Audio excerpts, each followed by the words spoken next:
Okay, I am back with New Jersey Weedman. I caught up with him. He reached out. He was a little bit behind, but he will be joining us. So this is the email. Well, no, I'm sorry, not the email. Facebook. If you would like to follow New Jersey Weedman. Hold on.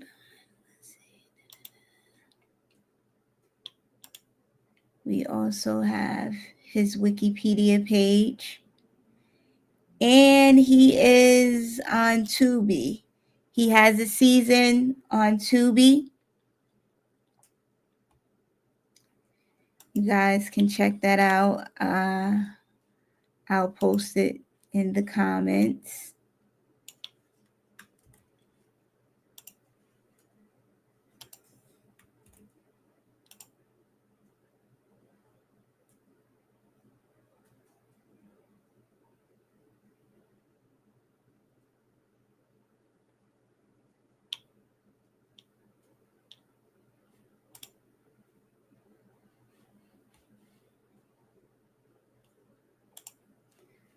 Let me grab the link for Wikipedia.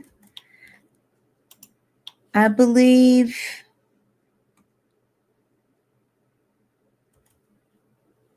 New Jersey Weedman is preparing for an event tonight. He does parties. I'll let him go into details about it when he gets on. So let's see. Let's get some more people on the live.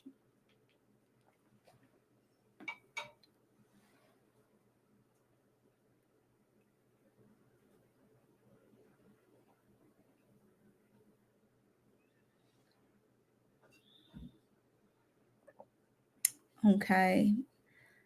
Let's also post up the Facebook. So you all can check him out, follow him on social media, watch the reality show on Tubi. I invited New Jersey Weedman on because I was curious about why at one point where New Jersey was getting very close to legalizing marijuana, he was against it. And I wanted to invite him on to hear his position and the reason why he was against the legalization of marijuana in New Jersey. Oh, okay. Hold on. Hello, welcome, New Jersey Weedman. Hey, how are you? I'm okay. How about yourself? I'm all right. I was I was running around. I couldn't set up a nice little area, so I just had to do it like I'm doing. My bad. Oh, that's okay. We're glad you're here. I was just talking to my audience and telling them that I was so curious about your point of view when New Jersey was so right, they were very close to legalizing marijuana and you were against it. And I seen you in the news and on TV and interviews, but I always wondered why. I'm like, this is the New Jersey, this is the weed man. What was going on there? All right. Well, here's what I recognized, and I feel like Weedstradamus too. Everything I predicted, happened. All right. Okay. So the way the rules were written, like before legalization, people who were really into it, like me, Uh-huh. like we had our supply chains. We knew how to stock and inventory and all that. Like I've done this, you know, besides the street level stuff and the hand to hand. Right. I had a dispensary in Los Angeles. Okay. That was on my own, and then I was partners with somebody there. And when I came here to Trenton in 2015, I started selling. And by 2018, I had a dispensary. Like whether it was legal or not, I openly had a dispensary. And I don't know if you remember me in my campaign, my "Sell Weed Like I'm White" campaign. Right. Um, Yes. yes, Tell us because about that. yes, because I was watching.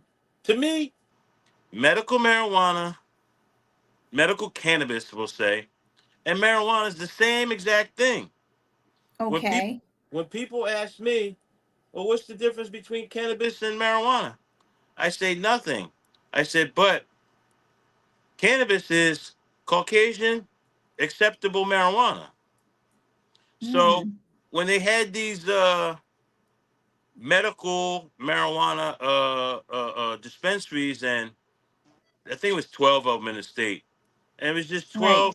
12 white guys were selling marijuana to me. Like it was in violation of federal law. But Okay. it was only these 12 white guys. And that's when I was like, I went to prison for marijuana. And and here they then carved out this little area where these white guys could sell marijuana because they called it medical. And I don't dis- Wow. I don't dispute the fact that marijuana has medicinal value, but they carved out this little legal little thing where these white guys that were making millions were were Wow. were allowed to do it because they called it medical. So people like Senator Scutari and all these different politicians, they were writing the laws for these 12 white guys. So Wow. I looked at that as a form of racism. And I said, nope, I'm an old school stylist, like a civil rights movement. You Uh-huh. know, during the civil rights, people would openly engage in civil disobedience, go drink Right. out of the water fountain, go sit at the dinner table when they ain't supposed to, ride the front of the bus. Well, Right. I said, I'm going to sell weed like I'm white. Wow. And I'm not getting off of this cannabis in my Rosa Parks voice, you know? So that's Wow. what that was about. So how did that play out for you selling They weed like you're white? they Did never did came it to they never came to arrest me. Never. Because here's what would have happened. I had hashtags about it. I made all kinds of videos about it. uh-huh. Um, I had signs saying that. I had T-shirts for a while. I was selling T-shirts that said "Sell weed like I'm white." So Wow. imagine if they had came and arrested me for selling weed like I'm white. My defense would have been, "I'm selling weed like I'm white." I made all these statements when they said anything you say and do could and will be used against you. Right. Everything has a reciprocal. So I would have been like, yeah, everything I say and do can you be used against me, but it can also be used for me. In fact, I'm Okay. selling weed like I'm white. Let one of these Wow. and then I'd pull out the 12 pictures of the 12 white guys and say, these are the 12 Wow. white guys that are selling weed. I'm, Wow. I'm selling weed like that. And then I would have said to the jury, I would have represented myself. I believe in jury nullification. That's a whole nother topic, but I do believe in jury nullification. So I would have been talking to the jury because I always represent myself. So I'd have been Okay.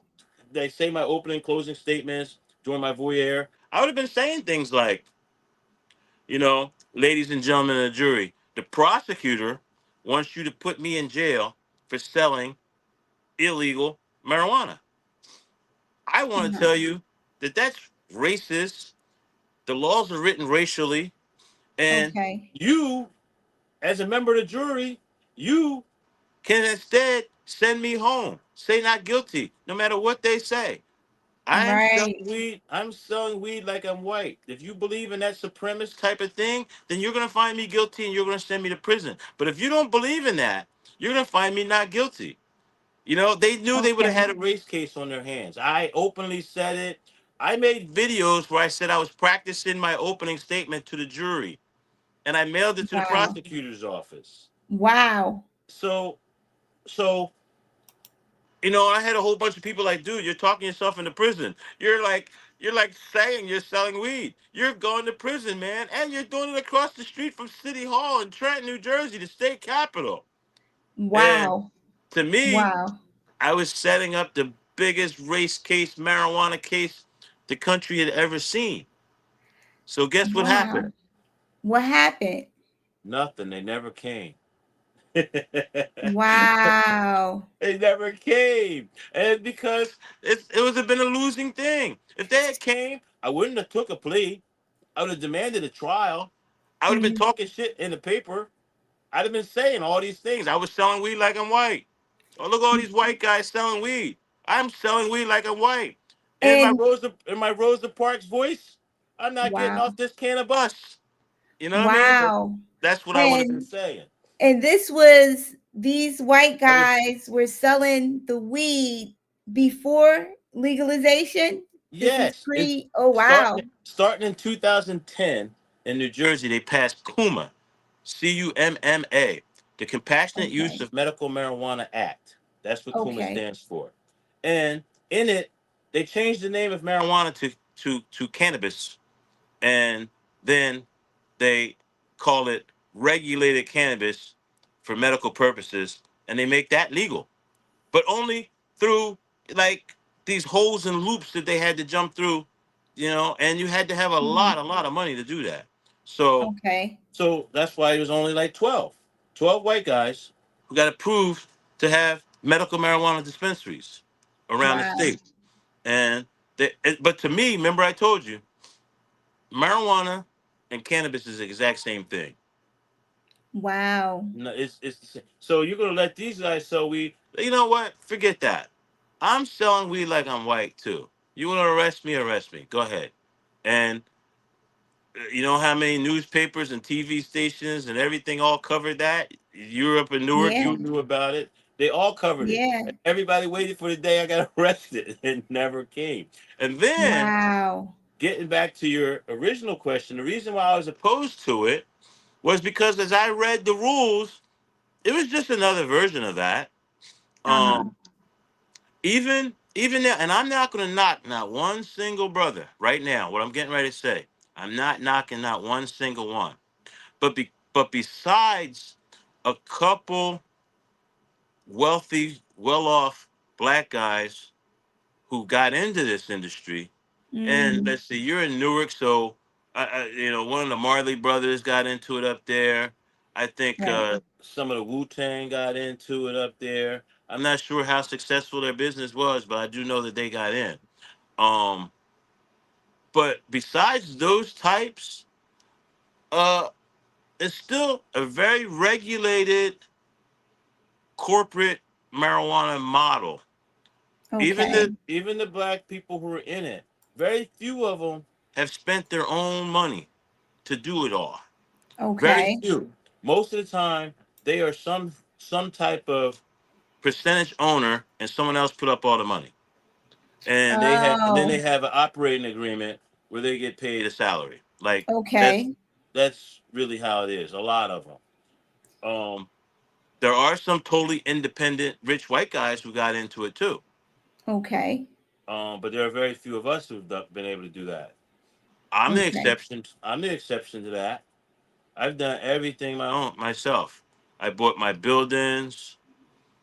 I Uh-huh. hired a lawyer to do certain things. I jumped through all the hoops. I paid all the money. I did everything. I put like $1 million up to do this. And guess what? Wow. What? I still have not been approved. For a marijuana license. Right. Now, Wow. if you read all them old stories from around 2020, 2021, Right. all them stories we're talking about, Weedman selling and the black market, and they want to get the Yeah. black market in. They want to get guys like Weedman to be a part of it. Well, Right. that was the good side of those conversations. The bad side were these people and these corporate types that didn't like me, these politicians that didn't like me. So Okay. I've been stymied and stalled and held hostage in illegality for the last 4 years, even though legalization came 3.5 years ago. Um, I still not there yet, and Wow. even the CRC board has. We've been at a Mexican standoff, I call it, for the last year and a half over a technical issue that I think is Mm-hmm. ridiculous. But in the meantime, you also have to remember this is how I felt. Just like I told you, I was selling weed like I was white before Right. legalization. When legalization came, what was I supposed to do? Oh my God, they made it legal. I got to stop selling weed until my paperwork catches up. Hell no. No. Wow. No, I kept selling Wow. weed. I wish they would fix my paperwork. I wish they would help. I wish they would participate. But like I said, they put up all kinds of roadblocks and hurdles. I paid the money. It wasn't like I didn't have the money. Like there are a lot of people that would say, "Oh, I wanted to get into the cannabis industry, but I didn't have the money." Right. There are a lot of them that say that. I made a couple $1 million selling marijuana. You know, Okay. I'm one of the most recognizable cannabis guys in the state. I don't care who you name, what company, Cure Leaf, Zen Leaf, Uh-huh. all these big corporation types. They still Right. don't have the name recognition as me. You Yeah. know, Yeah. there was a time that I was selling more marijuana a day. I had more customers a day selling marijuana than McDonald's was selling burgers around the corner. I actually really did talk to one of my the manager at this McDonald's and was telling me that yeah, on their slower days, about 500 people a day. I was like, Right. I was doing 500 people a day, Wow. and there was a period of time that I basically was buying $70,000 of weed a week and flipping it. If Okay. flipping 101, there's gonna be people listening to you gonna say, wait a minute, you were making 3 times that amount. To be profitable when you're selling drugs and flipping drugs or flipping marijuana or flipping shoes or candles, you gotta make Uh-huh. 3 times what you spent to buy it. So Okay. if you buy $70,000 worth, you should at least be making 210,000 back. Okay. You know, and that goes for anything. When I was a kid selling, I would buy a quarter pound and I'd take 1 ounce out of it so I could smoke it for free. And then the other three, I sold it so I can get my money back and buy another one so that I could smoke for Okay. free. Right? So it's the same thing. Okay. And that formula pretty much has always held true to me. Even like I was telling somebody recently, this young lady who asked me for a front, which I never do. But I did. I don't do it. I haven't been fronting for years. But anyway, I fronted her something. And I told her, I front you this time, and you should sell whatever you sell. By the time you make up your money, you should buy it. I might front you a second time, but definitely not after the third time. After the third time, you should Mm. have made enough money to buy your own or pay your bill and buy your own.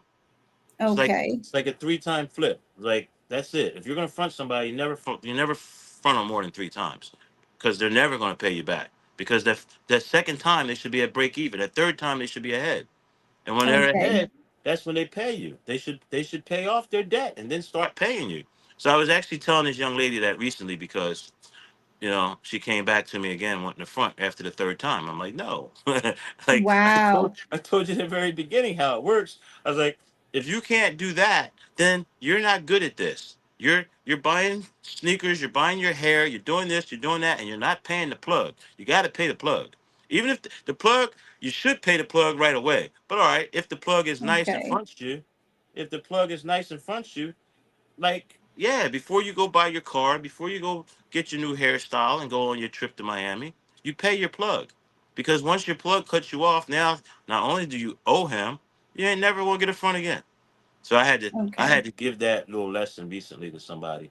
Oh, okay. Even after I Okay. never do it, even after I never do it. But what I was saying was, there was a time before legalization came that I was doing 400 and 500 people a day, and that's because Okay. I was so open.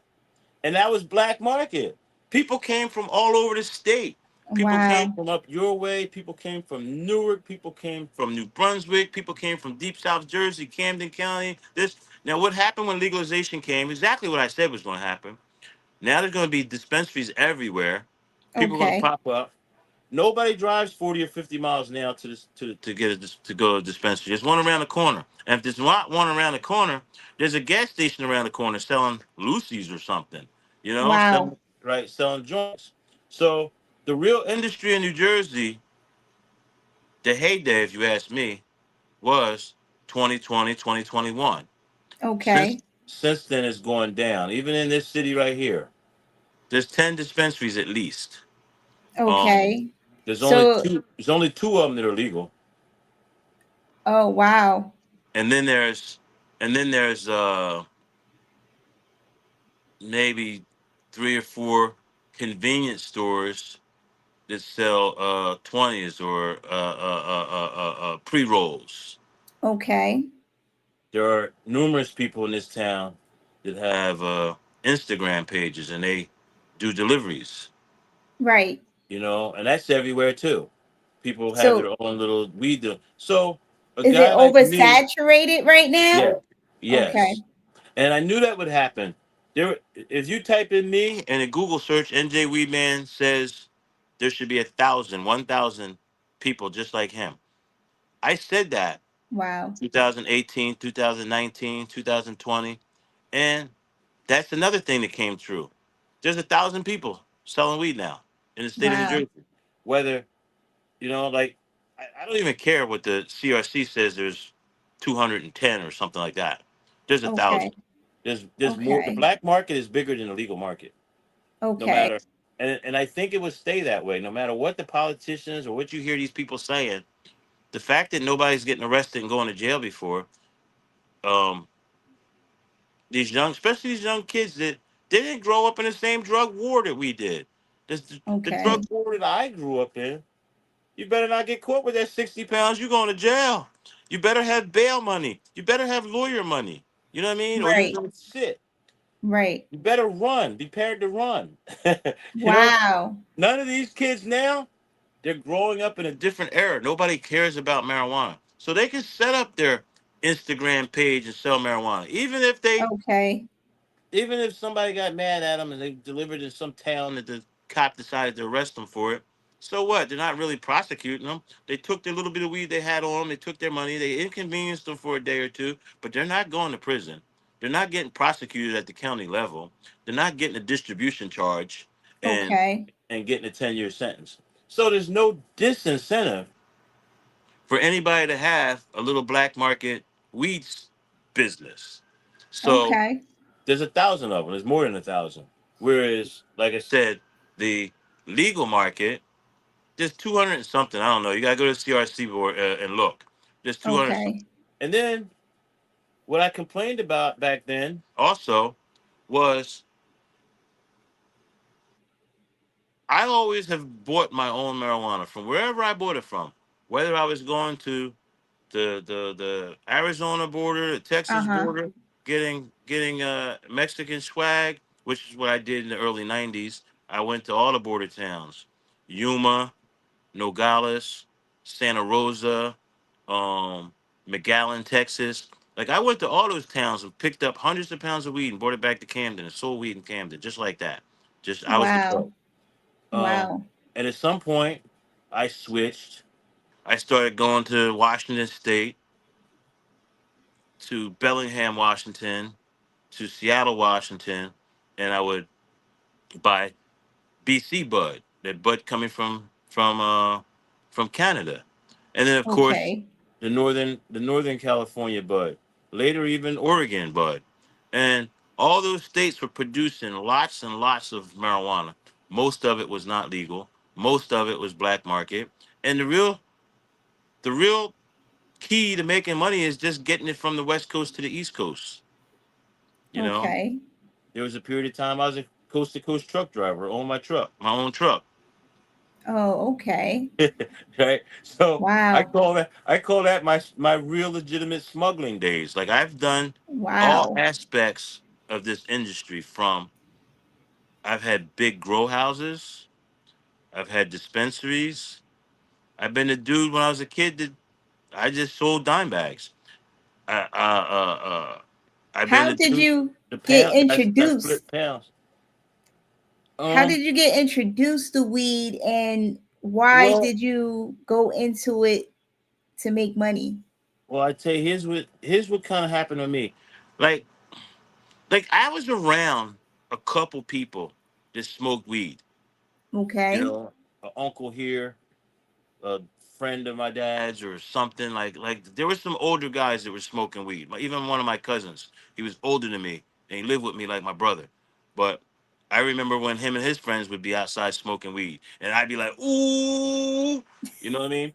So, and as a before I was even a teenager, maybe 11, 10, 12, I tried to smoke cigarettes. Okay. And when I tried to smoke cigarettes, I coughed and gagged and couldn't smoke cigarettes. To this day, I've never smoked an entire cigarette. I can't smoke cigarettes. I don't even smoke blunts. Um, you know, Wow. I smoke papers. So when I was about either I don't remember if it was before my 15th birthday, but it was that summer I went from 14 to 15, Uh-huh.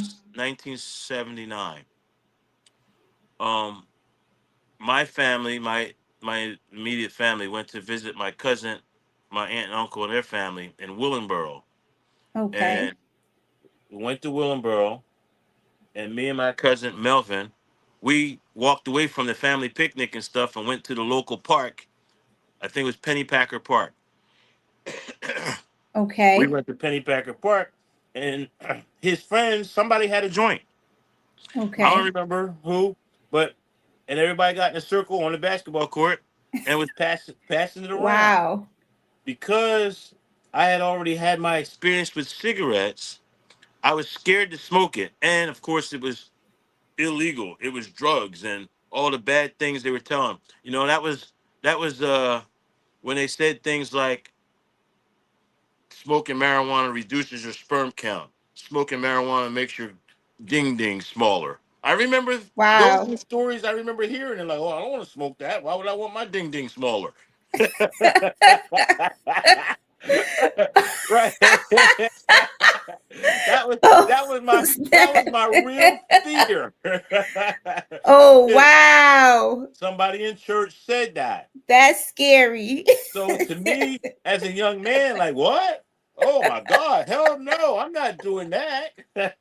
so I, I remember thinking that. And at some point when the joint came to me, peer pressure got me. Because Okay. now I'm around 5 or 6 guys, all of us teenagers, all of us 14, 15, and the joint came to me.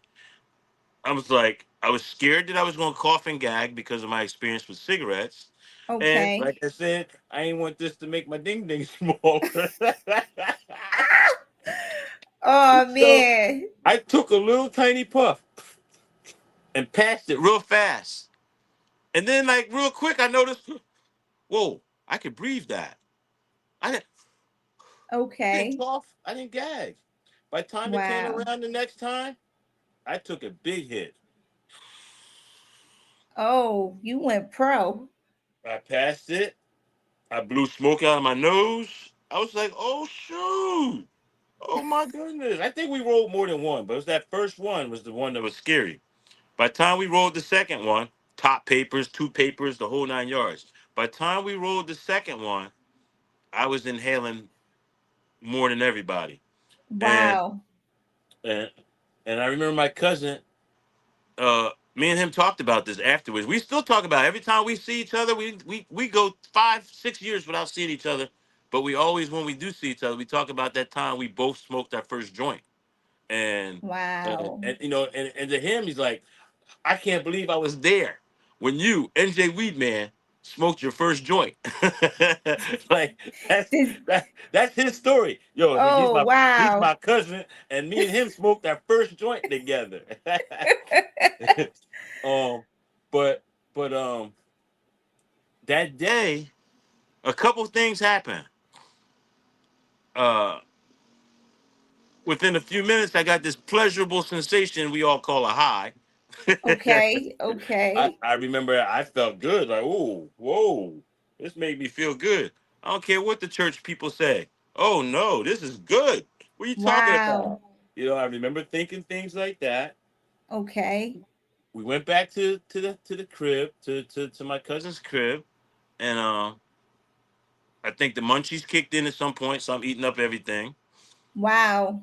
At some point we get in the car to go home, and then Uh-huh. I got hit with some paranoia. I remember I was sitting behind my dad in the car and paranoid that he was going to know that I was high because I was laughing and Wow. giggling. I was laughing and giggling about whatever.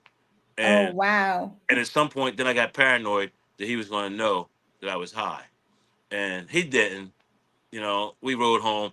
Years later, when I told them when I smoked my first joint, my dad actually remembered that day. But Really? yeah, because it was one of them. You know what happened that day too? It was a bunch of my uncles and stuff were there, and they were playing Okay. check. They were playing pinochle or something, not pinochle, spades, and Okay. they got into. So this was a whole bunch of uncles and friends, and black picnic in the middle of the summer, and they're playing spades outside, and somehow Uh-huh.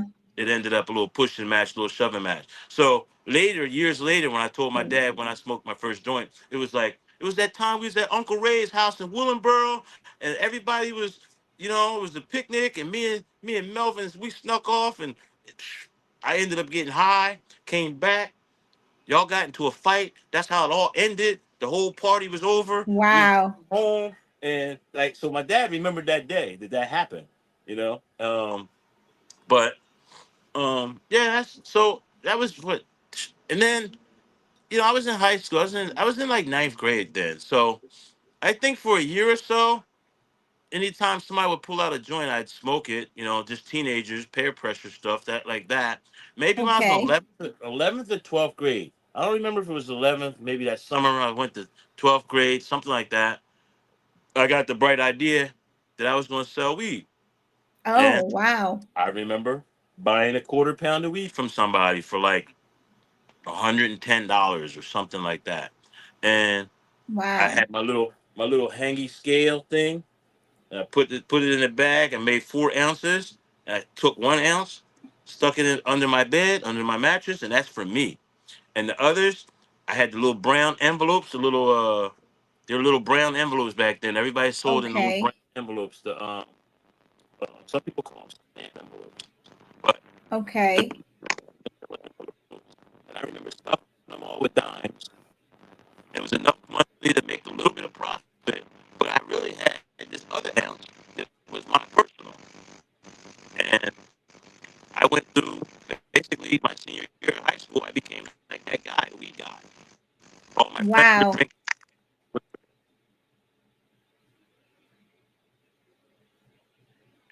Oh, wait, I think we lost NJ Weedman.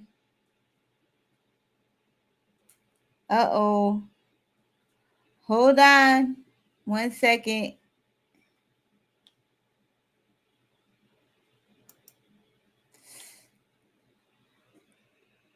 Uh-oh.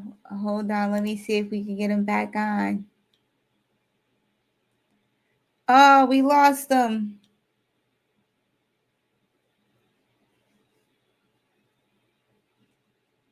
Let me send him a text.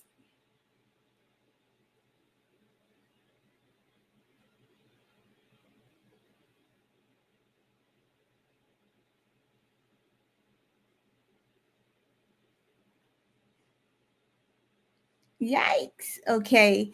We lost NJ Weedman.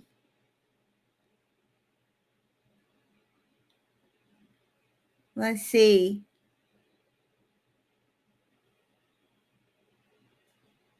Hold on one second. I'm trying to get him back on. Let's hold on.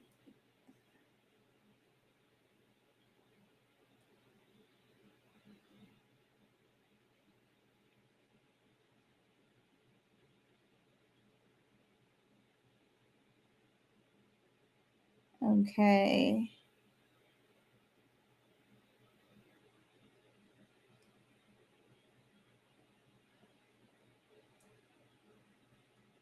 Let's see. Uh, the link.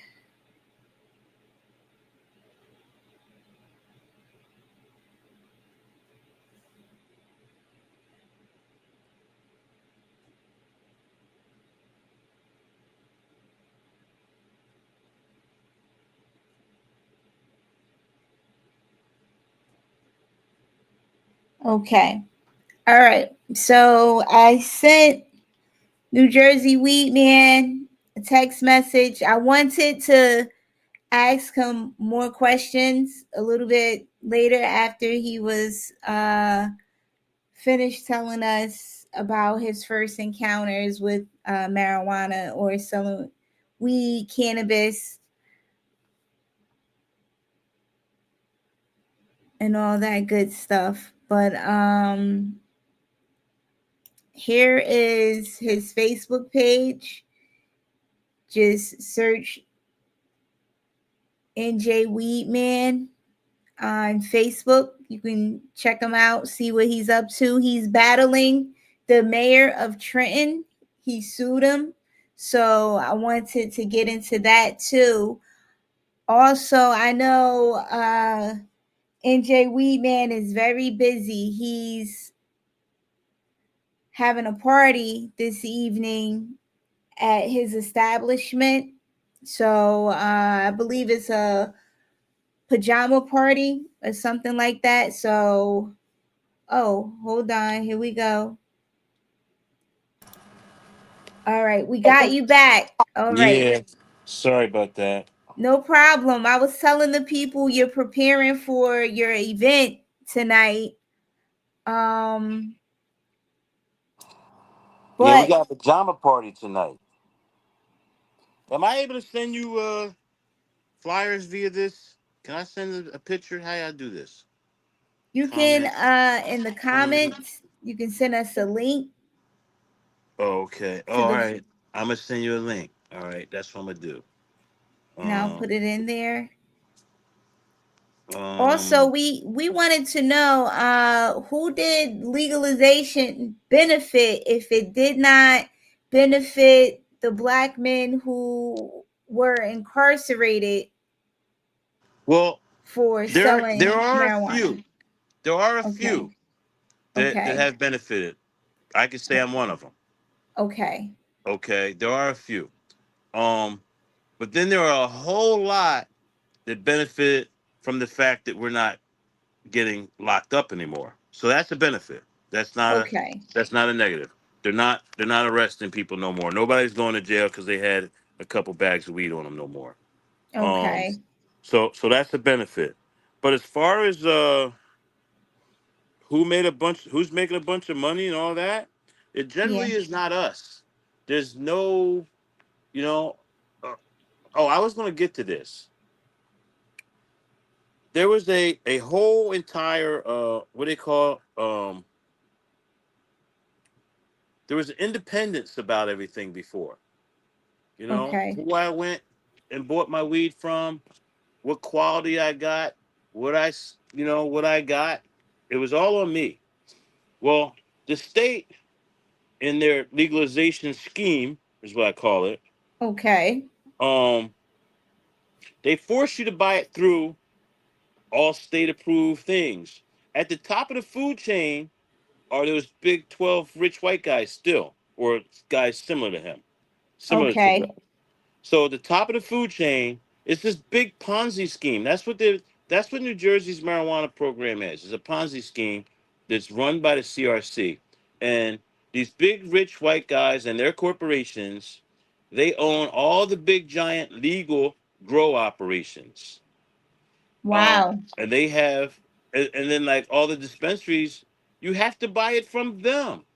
Now they've breaking it down. They have some micro dispensaries, some micro growers, and all that, but they're all still part of the system where you got to buy it from them. And that's Wow. why a lot of times you go from dispensary to dispensary, and they're all the same. Okay.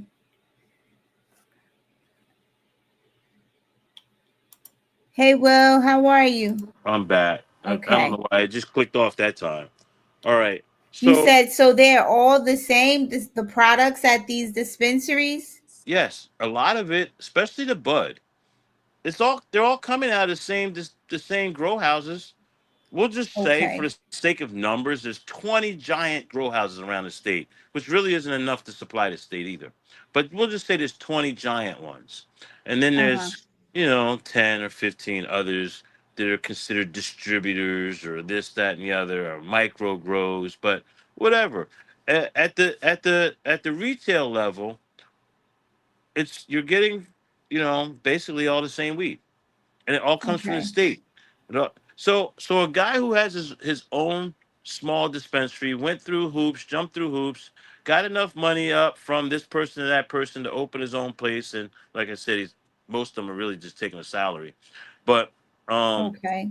they you know like they have to buy their pre-packaged marijuana. So say they get a Mm. box of eighths from some store, and the box costs $22. Each one of them costs $22 or something like that. That's really legit price. So they sell it for $30 and taxes, and they might make $7 or $8 per whatever. Like that is not cool. Like I can break the numbers down right off the top of my head. Just say right now, I went out and I bought um a pound of weed on the black market. I'm gonna use round numbers. Say $1,000. Okay. So say I bought a pound of weed off the black market for $1,000. Now you can't do that with the state system. You gotta buy all these prepackaged stuff. You can't buy a pound even, and Oh. and and, and a pound of marijuana at the prepackaged price is 22 times 128. Off the top of my head is $4,000, closer to $5,000. Where, like I said, Wow. you can buy some very good marijuana on the black market for $1,000. You break that down, it's 128 eighths. Okay. I'm gonna round the number. Instead of using 128, I'm gonna use 125. So Okay. 125 times 40. Just say you sold every eighth for $40. That's $5,000 uh, gross. Subtract Okay. the subtract the first thousand. That's $4,000. That's your profit if you're in the black market selling marijuana.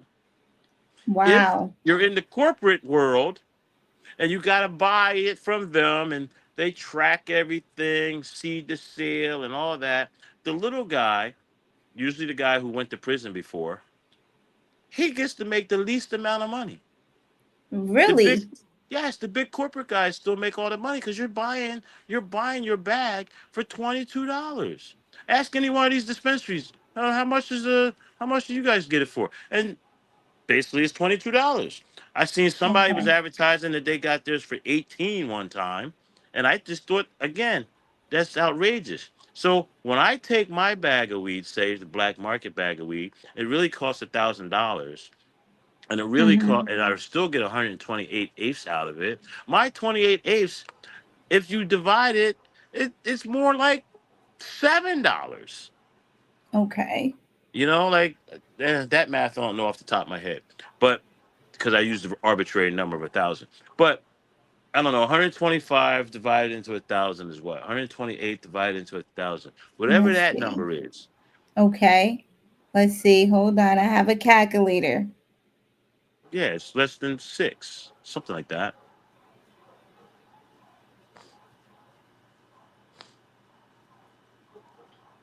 But You that's the said true 100. number. Okay. Yes, that's the true number. But if once you're into this CRC world, the state world, and you gotta pay $22, $18 for an eighth, that you can't really, and it's not the greatest. That's another thing. These big giant corporate weed is not the greatest. I mean, some of it looks pretty. Wow. Some of it is even pretty good. But I'm telling you, these little micro grow black market guys, these little boutique growers that grow maybe 30 pounds at a time, and they grow Uh-huh. it a couple times a year, maybe 8, 9 times a year. Their weed is far superior than that big mass grown corporate marijuana. You know, like Okay. when you're Yeah. buying at black market, when I'm buying my black market weed, and I'm buying it from some micro grower in Northern California or somebody in Los Angeles or Seattle or which was really coming on the market too, by the way, since we're talking about weed, or all these places in like Vermont and Massachusetts and upstate New York. Okay. There's some very good indoor bud coming out of those areas now. It's Okay. because Massachusetts made it legal, Vermont, New Hampshire, New York State. New York State, there's still buck wild in it. Nobody's bothering nobody there. They're out in the woods and they're building big giant warehouses and they're growing marijuana there. You know, Wow. um, and and that bud is better than a lot of the bud you'll get if you go to these corporate stores here in the state. Wow. And the black market, like I said, the black market is bigger than the corporate market, and it's better. Sure, there are some little guys who struggle and have garbage on their counter, or they buy by price. I always tell these guys that I know, when they buy by price, like they really want to go buy that $1,000 bud, Mm-hmm. and like, dude, no, you gotta buy by quality, and you'll make up any money you spend. But there's a Okay. lot of people, especially people who don't smoke marijuana. I know a particular owner of a dispensary. He doesn't smoke. He clearly buys by by uh, by price. So if he can Okay. find $1,000 bud, $1,200 bud, $800 bud, whatever, that's what he's buying. And sure, the customers will come grab it a couple times, but a lot of people who are really into smoking, they eventually they find good bud and they keep they stay with those people. Uh, I have customers I've had for 6, 7, 8 years. Wow. Legalization only came 3 years ago. So I'm talking about Wow. people who are coming to see me in 2018. I still have a lot of those people. Some of these people don't even know where else to go buy bud. I mean, obviously they could go pop in somewhere else in any of these other dispensaries, but you know, they've been loyal customers to me. It's like going to your local 7-Eleven. They always come to the same Right. 7-Eleven. They always go to the same Wawa, you know. And I would have a bigger audience if it wasn't for the travel. Like I said, I used to have a lot of people come down Route 1. People came from New Brunswick, from Franklin, from Right. Southern Brunswick, Newark, and would just come down Route 1 and come to Trenton and see me. Well, now if you come down Route 1, there's numerous dispensaries. There's gas Right. stations that Okay. have big signs. I remember recently I pulled into a gas station. Where was that? Edison, I think. I forget where it was. It was up near the airport. No, it was near the airport. I pulled in one of these gas stations in my weed mobile, my weed car, and I saw the sign that said CBD, but I wasn't on a weed man mission that day. I was just getting gas. So I pull in to get Okay. gas, and the Indian dude comes running out like, oh, you weed man? You're a weed man, right? You're the guy from the newspaper. I was like, yeah, yeah, yeah. He's like, come in. I need to see you. Come in. I gotta show you something. I was like, oh my God, what is he getting ready to show me? I go inside. We get behind the counter. I seen the signs already saying CBD, but I get behind the Okay. counter and he pulls out like six big bottles, big jars, like THC. I got the best THC. The weed was good. It actually looked good. He gave me a bud.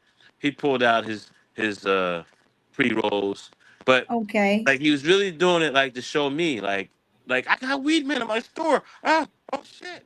Like and he, And he had good butt. It was all right. He was right up. He's actually closer to you. I know where that store. I know where that. It was a gas station, real close to the airport. Wow. So But what is CBD? CBD is a little bit different from yes, the other. the Well, THC level is not as high. Supposedly, it okay. doesn't get you high. So Right.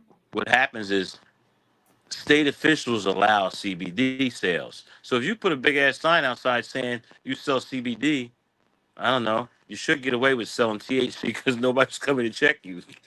Okay, So got a it. lot, a lot of these gas stations, they'll have a sign outside saying CBD. I tell everybody, if you see a sign saying CBD, go in there. I bet you 50-50 they got THC Oh, up in there too. okay, Um, okay. I spend a lot of time in Southern Florida, for instance. In Florida, it's still illegal, but they allow CBD. So guess what? There's CBD and Delta Wow. 8 stores all over Florida, especially Southern Florida. But it's illegal. Wow. But you walk in there and you find out that they got THC. And it's not even hard. Wow. Their local police, if they wanted to, could bust them. But for some reason in Florida, Southern Florida, Miami area, Fort Lauderdale, all down southern part of Florida. They totally believe in. They're very liberal and they believe in legalization.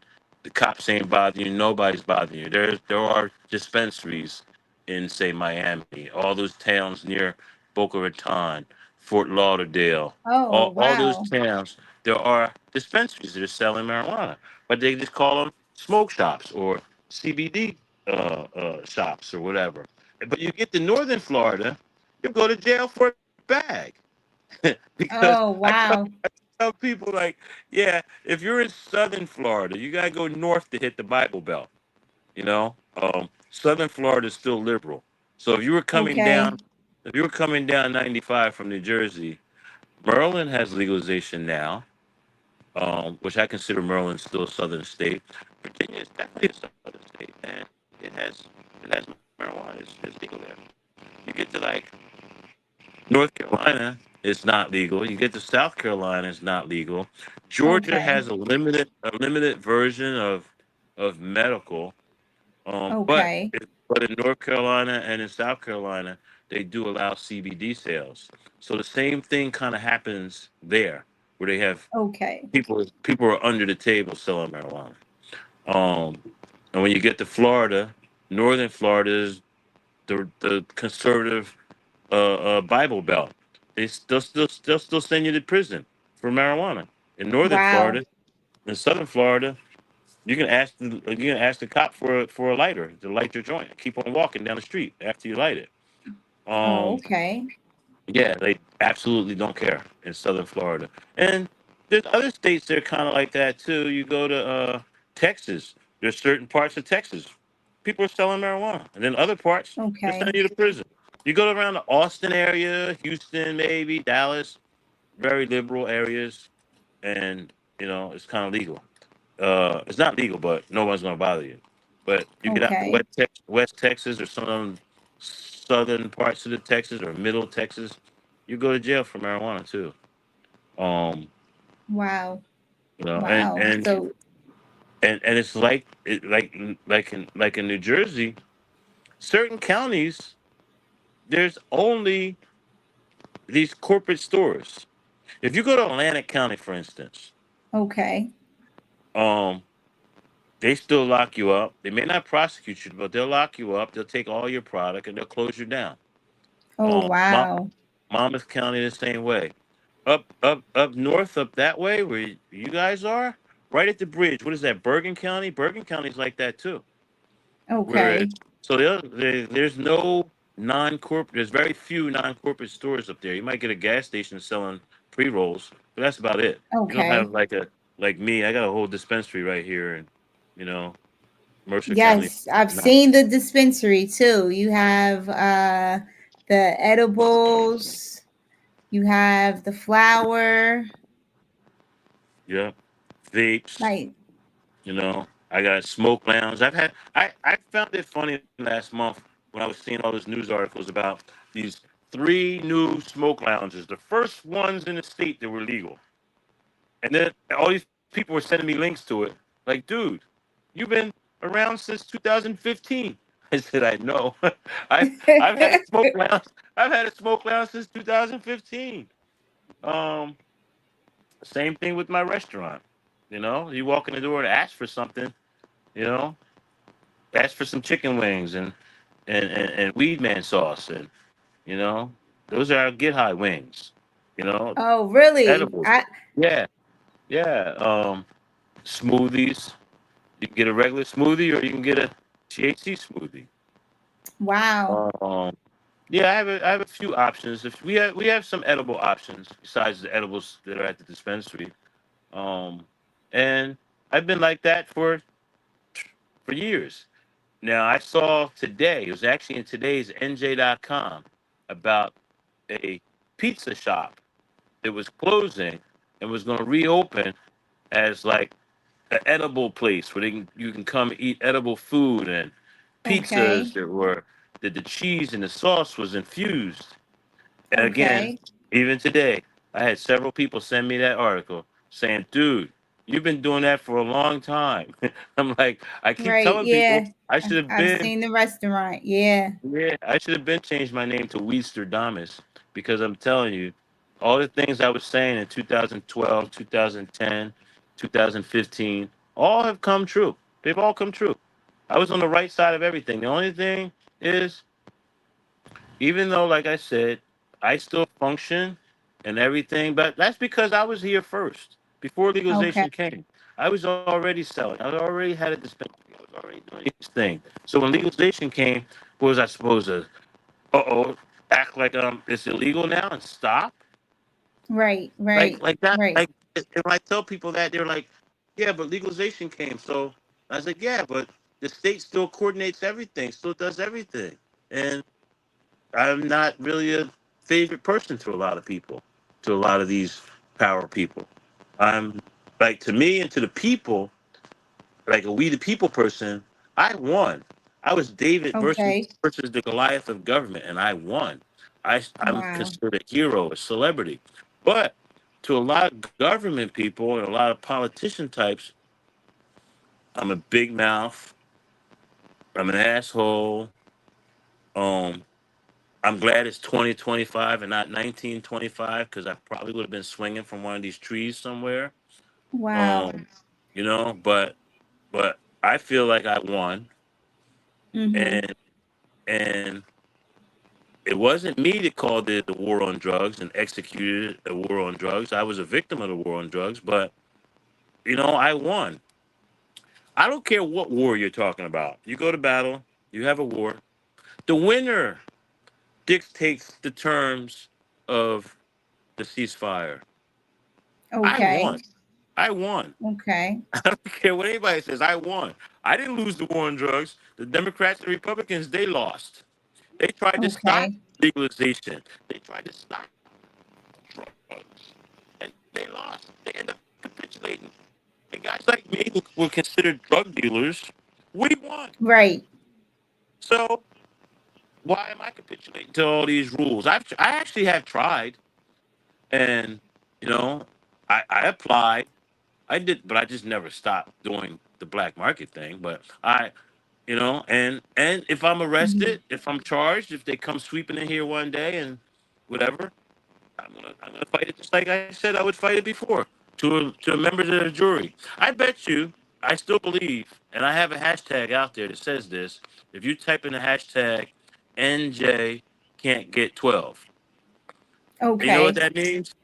That means if I'm arrested, I don't think they can get 12 people to convict me. I don't care what I got.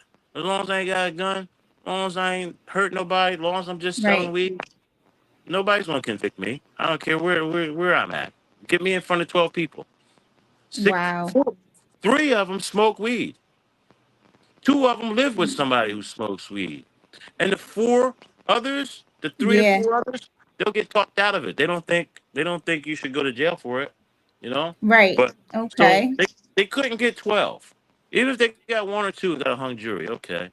But they couldn't get 12. Somebody came in here and Okay. arrested me and said, Weed man got busted today with 25 pounds of weed. That's a first degree crime. Yeah, well, put him on trial. I've Okay. said I've said that plenty of times. You can arrest anything, anybody. You can make all the arrests you want. Can you get a conviction? Nope. I don't think the No state could get way. it. No. And So it, how were they able to send people to jail for selling weed in the past then? that was before, not So anymore. But okay, so, even before though, before legalization came, I had a right. couple cases. I had a couple cases where I was caught Okay. red-handed, and I took it to Uh-huh. trial, and I still got found not guilty. I was the weed man. Wow. What was I expected to get caught with? A nickel bag? Right. That's what I would say to my Right. jurors. Of course, I had a pound of weed. What do you think I was going to have? In Burlington County one time, that was my argument. My argument was like, wait a minute, hold it. Look at these. Like I buy in bulk. I smoke a lot Uh-huh. of weed. I call myself the New Jersey weed man. Like Right. I would say that. I was like, listen, I don't know about you, but there are people who get up every morning and go to Wawa and get themselves a cup of coffee for $2. Okay. 30 days into it, they done spent $60 for coffee. When they could have just bought a bag of coffee for $8 or whatever, $12, and they can make their Okay. own coffee every day. 30 days later, making their own coffee, they still only spent $12. Okay. Right? So same thing with weed. This is my argument to my jurors. Like, okay, I got caught with a pound of weed, but I like selling in I like buying in bulk. So it lasts longer. I'm not running back and forth to the corner. Like, so Uh-huh. okay. I get 125 eighths out of this bag. This 125 eighths, if I wanted to, just smoke an eighth a day, could last me up 2.5 months. Okay. But the state, by their count, you have to have under whatever it was, an ounce or something.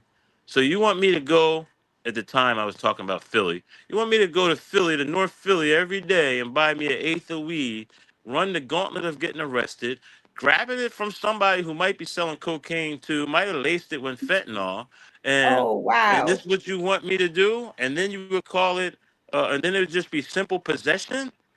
But if I go buy me a pound of good weed, say from California, and get it mailed to me, and so that was one of my arguments at trial one time when I got caught with a pound of weed. I got caught. I Okay. had it. I didn't hide it. I had it. The officer did everything by the book. He recorded everything. He got a search warrant before he grabbed it out of my car. He did everything right because they knew who they were dealing with. Wow. But then there was 12 people. I was guilty as hell. And they said not guilty. The prosecutor was so Wow. mad he walked out. That was like, and that happened to me a couple times. I was guilty. I was guilty a few times. I got found not guilty. If you type in right now, go to Google and type in NJ Weedman found not guilty, you'll see cases from 2018, 2012, 2013. You even find a California Uh-huh. case because I believe in jury nullification, and I believe that most people, and I was believing this as far back as 2000. So Okay. I believe that at least one person on the jury, more like four or five, would definitely say not guilty no matter what. And again, there's that we tsunamis again. I proved it. I took a couple cases that Mm. I was caught red-handed. People all said, "What the hell are you doing? You can't take that to trial. You better take a plea." I was like, "Man, I'm not signing a piece of paper and walking in prison. I know these 12 people. NJ can't get 12. Hashtag that. Hashtag NJ can't Oh, get 12. wow. Right. You'll see that hashtag Okay. goes back. It goes back years. And Okay. it worked for me. You know. Now Wow. a few law journals, a few newspapers, a couple colleges, they all picked up on it. It was a jury nullification argument. Um, it was it was a marijuana legalization argument, and Okay. like I don't know, I mixed in some advoc uh, uh, activism, some old Uh-huh. school civil disobedience, but that's why everybody Okay. knows me. To be honest with you, that's why everybody knows me. I was winning Okay. cases. I was in your front, in your face. I was the David Yeah, versus the Goliath of government, and I was winning. I still yeah. say it all the time. I've seen you in quite a few news articles, and you have been painted as the villain, the weed villain. To the And you, government, but to the people, I'm a right, champ. right. Yeah. So why weed though? What's so special about weed? I don't know. I mean, I remember people used to tell me, "Yo, man, shut the hell up and go home and smoke your weed." I, but, but listen, as a kid, I had all these high hopes on a lot of things. Like I really did. My mom was a wannabe Angela Davis type of person. She's still alive. Wannabe Angela Awesome. Davis type, self empowerment. I liked the whole Black Panther thing. I liked following certain politicians, black ones like Andrew Young. I thought that I was going to be some type of congressman or something like that when I got Wow. older. When I was thinking, when I thought of my life, when I was in my 40s, I was gonna get into politics and I was gonna represent, like let's see, you're from Newark, right? Like guys Yes. like guys like Ray Rice. I admired guys like that. You Oh know, yeah. he Yeah. became a senator and everything. I met him a few times. At first he was against my advocation for legalization, but then later he got on board. He believed it. After I kept Okay. telling like guys like me go to prison. White guys they get a Oh, contract and okay. they sell. And he eventually got on board. Even Cory Booker. Cory Booker was the first real politician to ever retweeted me. You know, Okay. and and and he has bigger things on his table that he's talking about. But he's always been a legalizer too. Okay. He believes in legal. Anything that comes up before him on reclassifying or anything like that, he's down. He's down with it. But Okay. that's not like he doesn't have to wear it on his shoulder like say I did. He doesn't have to put a big weed leaf on his shoulder and smoke a joint in public to support it. You know what I mean? Like Okay. so, Okay. and so there are a lot of guys like that. And like I said, I used to think that this was going to be one of the things I championed when I got into my 40s. And like I said, when I was 33 is when I caught my first charge that sent me to prison. So Okay. I felt like I was ruined. But, Mm. it's like smacking somebody. Like, okay, you want to smack them back. And that's what happened to me. I felt like my life was ruined over marijuana. The state of New Jersey ruined my life over marijuana. All right, Wow. I'm gonna ruin their law. I'm, that was my whole get back. And then I won. You know what I mean? 20 years down the road, I never gave up. And then there are plenty of Wow. people who used to talk shit to me in 1997, 1998 when I was first making the papers and stuff. But by 2015, I was a hero. Wow. And it's been like that ever since. Um, every now and then, one of these politicians who don't like me will stick their head out, still do something to me. But generally, nobody bothers me. I'm all right. I won. You All know, right. I see you got, I know we got to wrap up, but I just wanted to ask you about the lawsuit with the mayor of Trenton. How is that going? it's actually going good. The mayor, Wow. the state was ordered to. I mean, the city was ordered to settle. The judge said, "There's no way he's taking it. This is going to be a on his trial docket." Um, Wow. Yeah, because I was right. I can read. That's a little thing about me. I attribute it to my mom, my dad too, but my mom really, when I was a little kid, made me read. Nice. So my reading and comprehension is very good. If I realized what a lawyer was when I was a young man, I probably would have been one. But I didn't know what a lawyer was until after I got in trouble. Prior to that, Okay. like lawyers and doctors, I just thought that they had to be the genius. They were geniuses. They were very, very smart. Later, I Uh-huh. realized that's not true. There's plenty of lawyers I've met that I felt like they were dumb as a brick, but they got training. They couldn't figure it out. they can't rationalize things. Um, I later realized, especially when the computers came in, you can be a copy and paste type of lawyer if you wanted to. You just shepherdize Wow. everything. You find your argument, and I'm good at stuff like that. And I can. Um, they call it shepherdizing when you're talking about the law, but I can connect the dots. I can Okay. make an argument. I can connect my argument. I can find the proofs to my argument. I can find the history of this argument and the intent of the argument, and I can present it all at one time.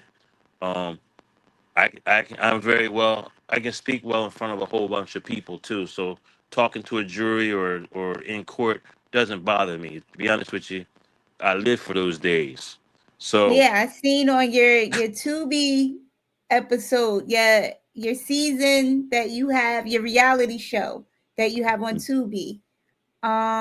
You were representing yourself, yeah, I always do. and I was like, wow, that was pretty impressive. And like you said, you won.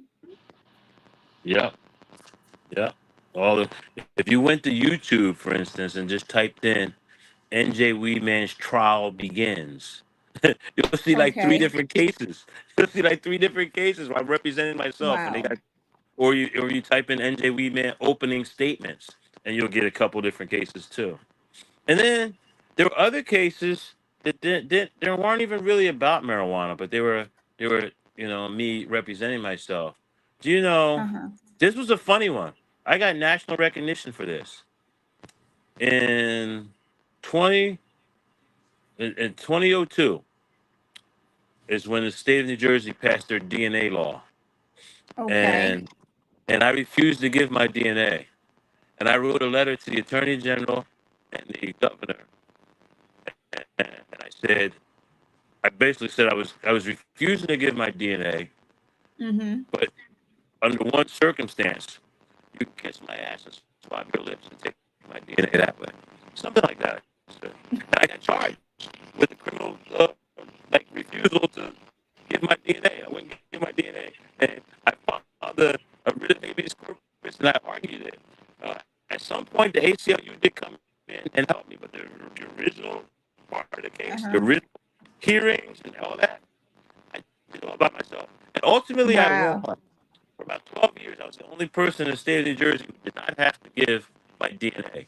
I was kind of mad Wow. at the way the appellate court made the ruling. The ruling should have covered everybody in the same class as me, every category as me, but instead they made it just about me. And Wow. ultimately later they passed a different law that said anyone arrested had to give up the DNA. Before it was at first it was anyone convicted of a crime. Yeah, a lot of laws are incremental, and that was one of the things I argued. Like, yeah, you're saying now that because I've been convicted of a crime, I have to do a DNA, I would give up my DNA, and that was the law Uh, then. Later, it okay. changed to anyone arrested. So if you got arrested Wow. tomorrow for letting your dog run loose or something like that, and they charged Right. you with it, you'd have to give up your DNA before you walked out of the police station. Wow. But when they first started that, I knew it would get incremental. But when they first started, and I won, and it made national news, everything all over the country. I actually stopped in the state of New Jersey's DNA uh, uh, uh, testing labs and all that because they had planned to take that their DNA at the time. This is 2003, four. They had planned on all these. This is like one lab right here in Princeton popped up, and they got the contract to test every single prisoner, convicted person, every single prisoner who now was required to give up their DNA, and it was like some outrageous fee they were going to charge the state, like $600 a piece. And it was like Wow. 80,000. It was like 80,000 people in prison or been convicted of a crime at the time. It was a huge money Wow. grab, and my DNA case stopped that for a while, for like a year and a half. Wow. I stopped this whole big money grab. But all of it's about money, to be honest with you. A lot of it's about money. Uh, Another case had nothing to do with marijuana. Again, I can read. Um, but I have a free speech case. If any of your listeners want to look it up one day, look up Okay. um, my last name, Fortune, Forchion, versus ISP. It turned out to be a free speech case. It's one of the free speech leading free speech cases in the country, definitely in the Third Circuit. And what it was about was I was on a program called ISP, Intensive Supervised Parole. So I was on this Okay. program, but I can read and I understood. It doesn't matter. You never lose your right to free speech. Never. I don't care if you're sitting in solitary confinement. You never lose your right in prison. You never lose your right to free speech. So I was home on this program, and my parole officer was trying to tell me to shut up about talking about marijuana. I kept on talking about marijuana. I made commercials. I put them on TV. But he locked me up. So I got locked up. And when I got locked up, I filed a writ of habeas corpus. Again, being a nerd, I knew what to do. So I filed a writ of habeas corpus. That comes from my mom. My mom made me a nerd. I have to tell you, as a kid, I was a nerd. I still was a nerd, really, at heart. I still am. I got all kinds of little gimmicks and things that people be like, "What the hell? How you get into that?" I don't know. I just always liked shit like this. So, so I, and reading and things. So I knew what a writ of habeas corpus was and what was about. So there were times when I got arrested, I filed writs of habeas corpus. The DNA case, I won that one, and when I got Hmm. locked up for making commercials, I won that one too. That one still stands. Like the DNA case is irrelevant now because they made other laws that superseded that, and it didn't make a difference. But Okay. my DNA case is like one of the leading free speech cases in the country. Like I see it all the time being used um, by different people in legal arguments. Like they'll say, "Wait a minute, this guy was actually on parole and he got locked up for talking about this, and he won." And this is a precedent on free speech. So, like, there's other times when other people have been punished for one free speech thing after another. So they use my case a lot. My case is used. Um, Okay. I have it on Google Alert, so it pops up all the time. I see the cases that are being used. It when when when a case that is a free speech case and they use my case when it reaches the appellate court opinion or something like that, Uh-huh. it'll pop up on my page and different law journals and things like that. It'll pop up on my emails and I'll read them. Um, and Okay. and it's not just like say the Third Circuit, which is Philly, New York, and Delaware, Pennsylvania, New York, and Delaware. It pops up nationwide, and there's been a couple people arguing. There was a case out of North Carolina went to the Supreme Court, and they won, but they used my case, you Oh, know, wow. and that was a couple years ago. But I followed that case because it would pop up on my Google alerts. Um, I have another case out in California that there was a pretty precedent selling case too. Uh-huh. And again, it came out of my mind, but uh it was a I I actually was nationwide in America Uh-huh. the first church religious organization that was allowed to sell marijuana. There are others Wait a the minute. pay. Wait, I'll get to it in a second. There are others, peyote cases, Native American cases. Those cases all Uh-huh. said that they can possess it, they could use it. There was nobody until me that was allowed to sell it, Wow. and that case was City of Los Angeles versus Liberty Bell Temple. I had a dispensary that I called a temple, and I sold marijuana. And when they busted me, Wow. I took up a religious argument, and at the end of the day, the judge ruled that I was right and I was allowed to, and he let me live. Later, the DEA came and crushed me, but the state of California recognized me as a dispensary, as a religious organization that sold marijuana, and they dismissed all the charges and let me keep going. So Wow. it became the first religious organization in America that was allowed to sell marijuana. There are numerous cases. You can find them. There's some Mm-hmm. peyote cases. There's some marijuana cases. There's even some ayahuasca case. The religious organizations were allowed to possess it. Nobody was allowed to sell it until me. And law journals and stuff picked up on that case too. So as a pro se guy, a guy who has no legal training, I'm just nerdy like that. I've got Uh-huh. numerous cases. Like I can't even name all the cases I've had over the last 30 years. But well, I can if I Wow. sat down. But um, there was a couple times Seton Hall. Let's see, I'm gonna name all the colleges I spoke at. Seton Hall, Uh-huh. Rutgers in Newark, Okay. Rutgers in New Brunswick, Temple University twice, Ohio State twice, Florida State once. All these, and Rider College right here in Trenton twice. All these Okay. colleges had me do lectures as a pro se type of person because they're very easy for them to find a lawyer to, there may be a prosecutor type, they can find civil lawyers to talk about this or talk about that. But Uh-huh. in the legal world, there are very few people um, that that are pro se type of people, meaning we represent ourselves, we speak for ourselves, we file our own court cases, we file our own documents, we run with it. Yes. Like, And that's the unique thing I noticed about you too. yes, You I'm represent yourself a lot. yes, I'm just as well known in legal circles for being a pro se litigant as I am in the weed world for being weed man.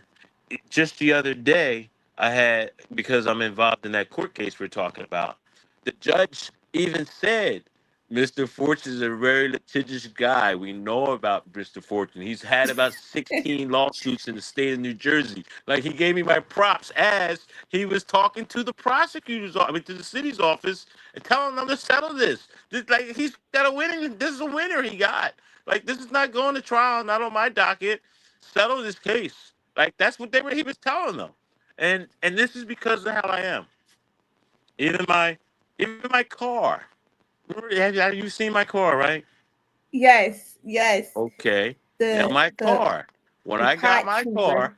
yes, the pot trooper. When I got my car, that was to give the finger to the system.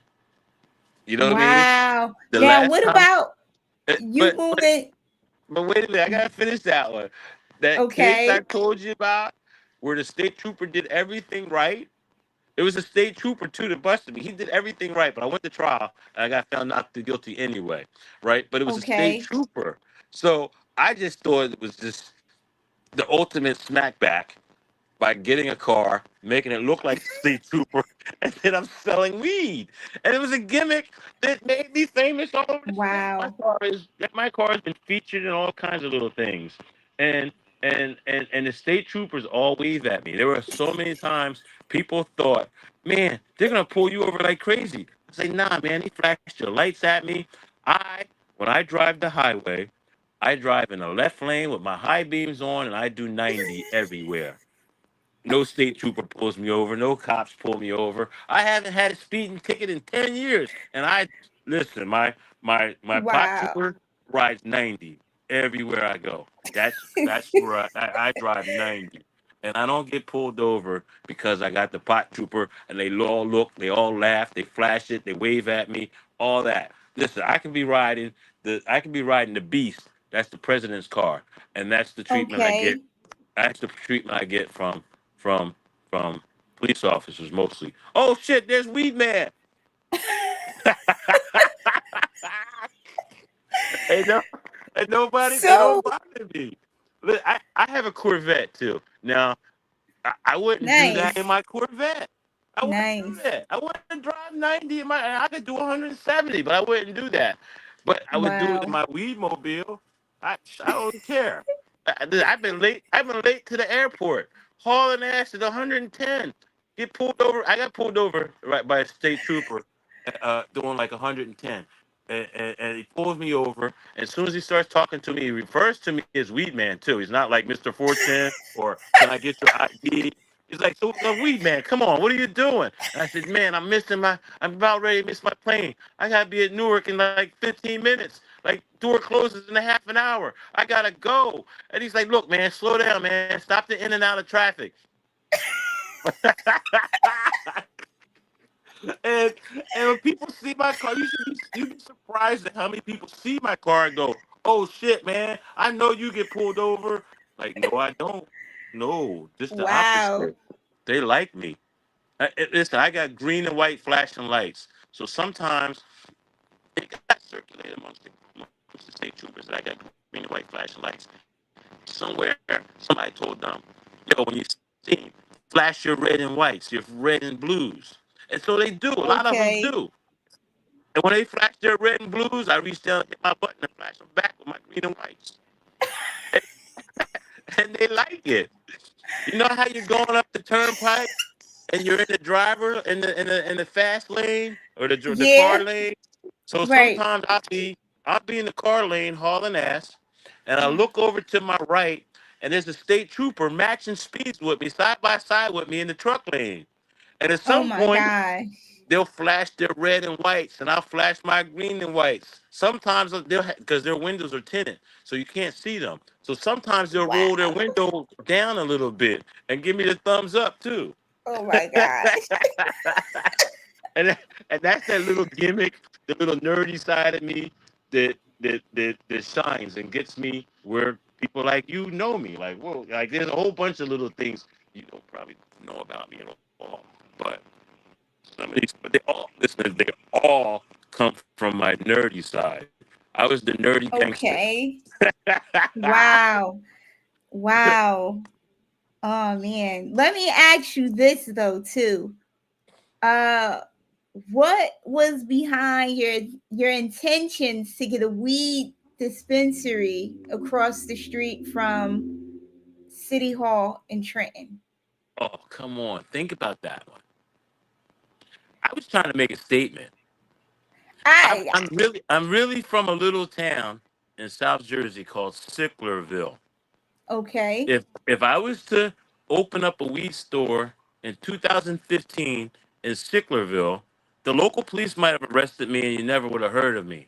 That would have been the end of it, right? Okay. But no, when I opened up across the street from City Hall in Trenton, New Jersey, the state capital, the third most populous state in the country, you know, Yes. I was making a statement. The Wall Street Journal covered me, Fox News covered me, NJ.com covered me. All the Philly stations called me, and guess what they Yes. all said? All some variation of NJ Weedman opens in Trenton, across the street from City Hall. Right. All of his employees are required to smoke a joint to be able to roll the boss a joint. Like Wow. those are the news articles that came out at the time, and it's the ultimate civil disobedience to me. Remember, I said my mom Yes. was a Okay. yes. So Wow. so this was better than sitting to me as a pothead, but still following civil 60s style civil rights and disobedience. It was better than sitting at the counter. It was better than Hmm. sitting at the front of the bus. It was better. I wasn't getting off this canna bus in my Rosa Parks voice again. I'm not getting off this canna bus. You let the white boys sell weed. You let the white boys sell. They call it marijuana. They call it cannabis, and they call it medical. But it's the same damn thing. Right. So yeah, that was my way of giving the finger to the system. I caught enough Wow. publicity. At some point, That's real quick, brave. yeah, the prosecutors and all of them, they knew, wait, the guy that turned himself into a weed hero.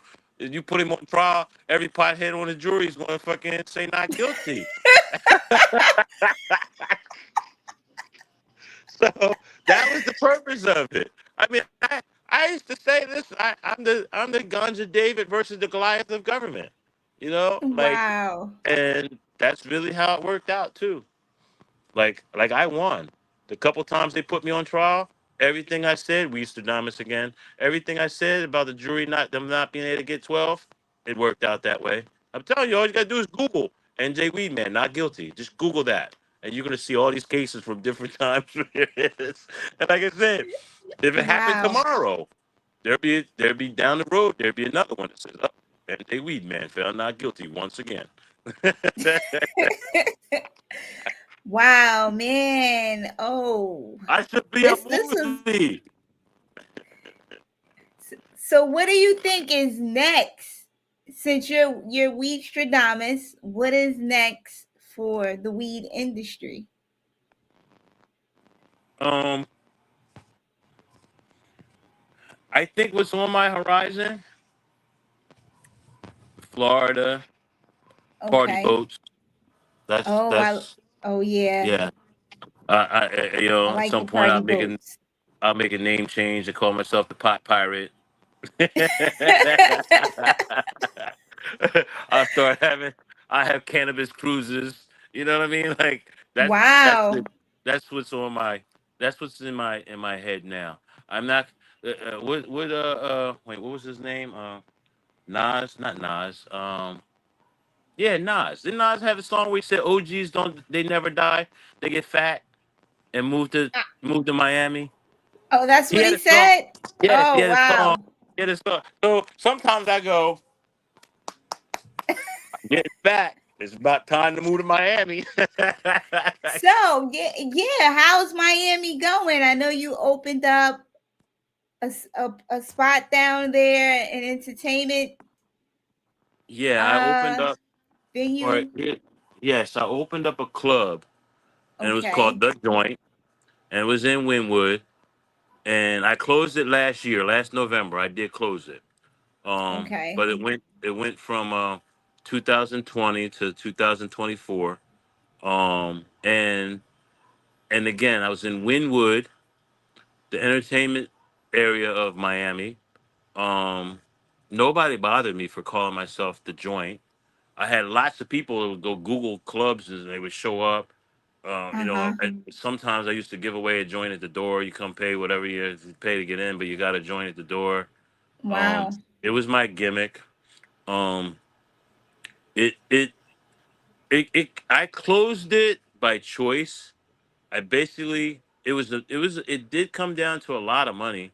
Things are I mean my rent right there. At one point I had two buildings and one rent Uh-huh. was $12,000 a month and the other one was $14,000 a month. And I was two Wow. years into making that type of money and then I closed the one building down and just had the $12,000 a month rent. And at the end of the lease, which I did sign a new lease, but my landlord raised my rent to 21,000, and Wow. I had to pay a huge security deposit. The first year I didn't have a security deposit. The Mm-hmm. first lease I didn't have a security deposit. He added this huge security deposit, and he was getting things out of me that I wanted to keep the club. So he got a couple things out of me. Then we had an argument basically about the air conditioner system and Okay. it was two big air conditioner systems. The first one went down. Me and him argued about it and this and that. But in the meantime, my club is in Miami. It's hot. Like I Right. want him to hurry up and pay for it, and he wasn't Right. paying for it. Eventually, I had to pay the $35,000 to put a new air conditioning system in. Okay, Wow. and I didn't pay the rent for 2 months because of it. Yo, he tried to evict me over that. So, and I'm like, wait a minute. So anyway, we got to arguing. Right after I signed the new lease, guess what happens? What happened? The other air conditioner went down.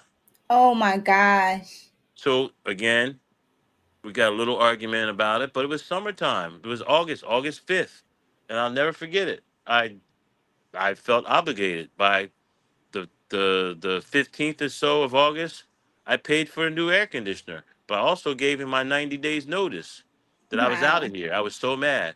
And he thought I was mad. So for like the first month or so, I stayed open, but I gave him my 90-day notice. So I stayed open well into October.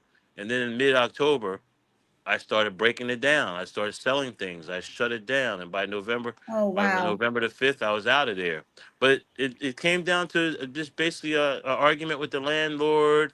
My son, I had wanted my son to run it. At a certain Right. point, my son didn't want to run it no more. I hired a general manager, and next thing I know, I was owing $150,000 because of Wow. mismanagement. Oh my And gosh. yeah, like it just became for 3 years it was great, and then the last 6 months it was just one thing after another, and Wow. I pulled the string on that one. But I want to go back. If I could put 300, 500, 600 people into a club, I'm pretty sure I can put 30 people on a boat. So Yeah. I bought a 100-foot yacht down there, and I've been renovating it for the last 2 years. And at some point, maybe even this winter, um, I'm gonna start cannabis cruises. Oh, wow. Yeah, and while I can drive, I think anything, including this boat.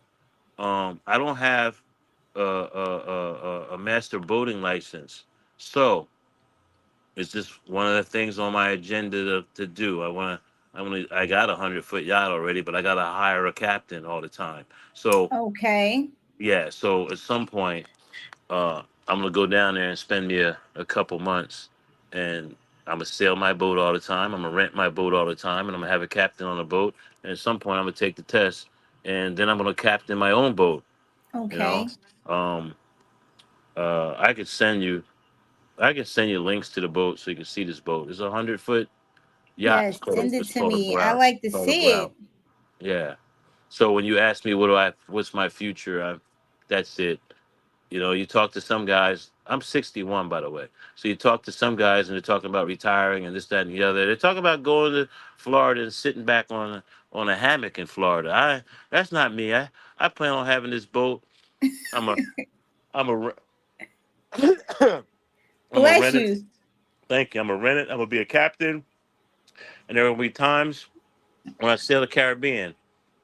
I want to go to like Guadeloupe. If you look on the map, Guadeloupe is one of the more southern uh, uh, um, islands, Caribbean islands. It's down Okay. Near Antigua and stuff like that. Okay. It's a French-speaking island. But I've said for years that one day I'm gonna get me a little villa type of house in Guadeloupe where I can sail my boat to Guadeloupe, and that's my Nice. future. My Nice. retirement, I plan on going to Guadeloupe Nice. And by the way, you do and not have a look boat. 61. I know So, nobody thinks so that. I is the lied. marijuana preserving you? I think it has. I don't have no stress lines because I smoke weed all the time. And I've been smoking weed hard since I was like 14 years old. Um, Wow. I think even when I was in the army, I didn't smoke that much when I was in the army because I didn't want to get kicked out. But I randomly smoked when I was in the army, and when I was in Germany, I definitely did hash. But Okay. and I actually did get caught one time in the army, and I lost rank and everything over it.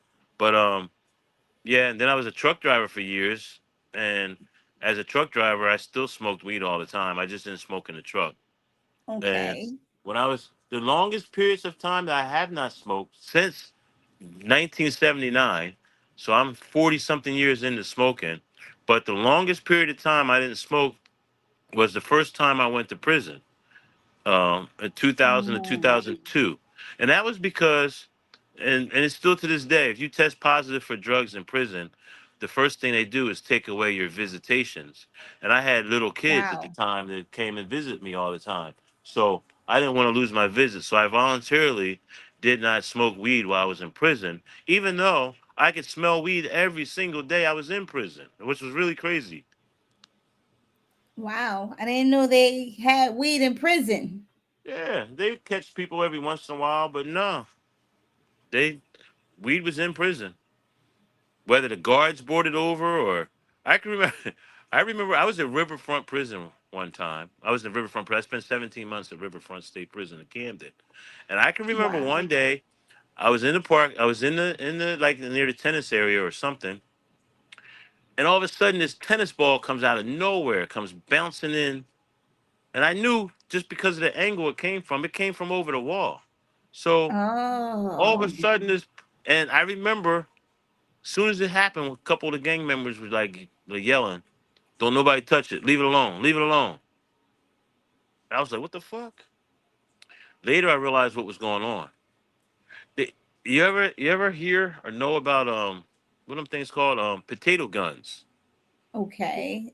You know what a Well, potato no, gun is? no, no. They're little tubes.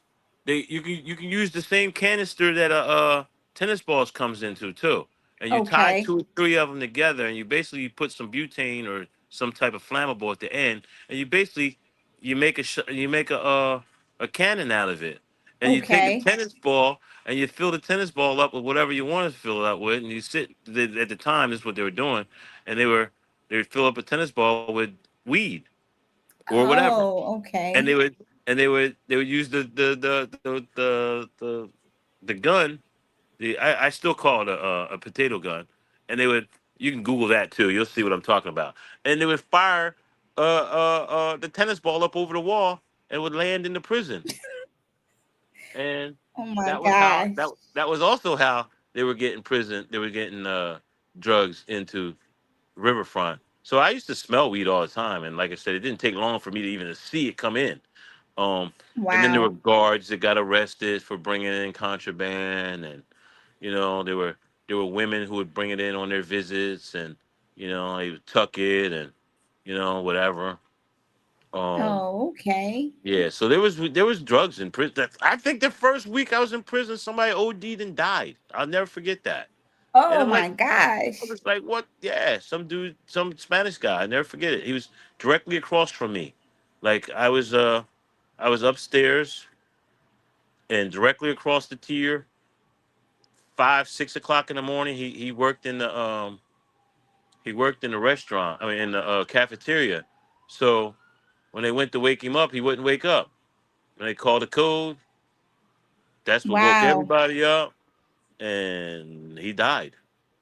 And he got something, heroin or whatever it was, and he did it the night before, and he died.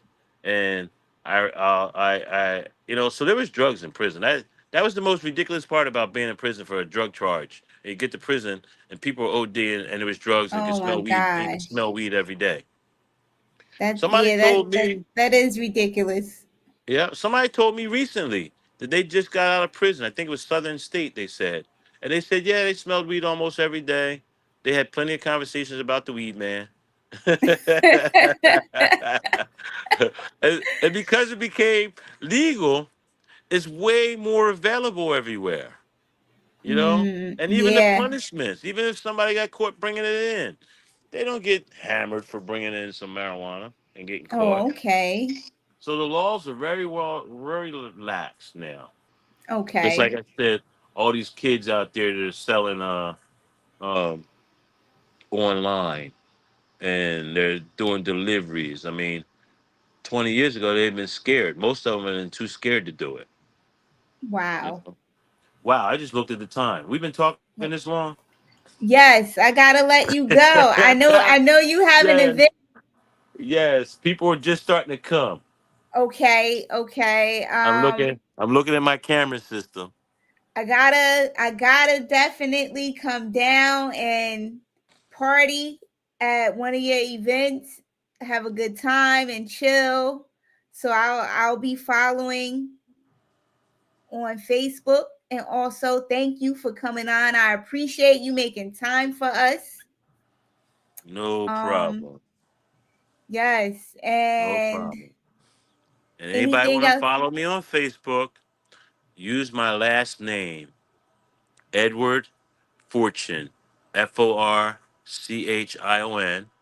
They took away my NJ Weedman page, so my personal page Wow. it still exists, but my public page, NJ Weedman, they took it away a while ago, and I haven't been able to get it back. So I talk all my stuff now from my personal page. So it's Edward to your listeners, Fortune. Okay. All Edward right. Fortune, and I talk a lot of crap. A lot of it doesn't have nothing to do with marijuana. I'm a Trump hater, all that. I talk about it all. Thank uh, you so much, you're NJ welcome. Weedman. I appreciate you. I hope you have fun tonight. All right, I definitely will. And I'll All stay right, in touch. all right. Let me know when you're coming one week. All right, I will. Thank you. All right, thank All you. right. Peace. Peace. All right, guys. That was NJ Weedman. I have some links in the comments where you can Catch NJ Weedman on Facebook.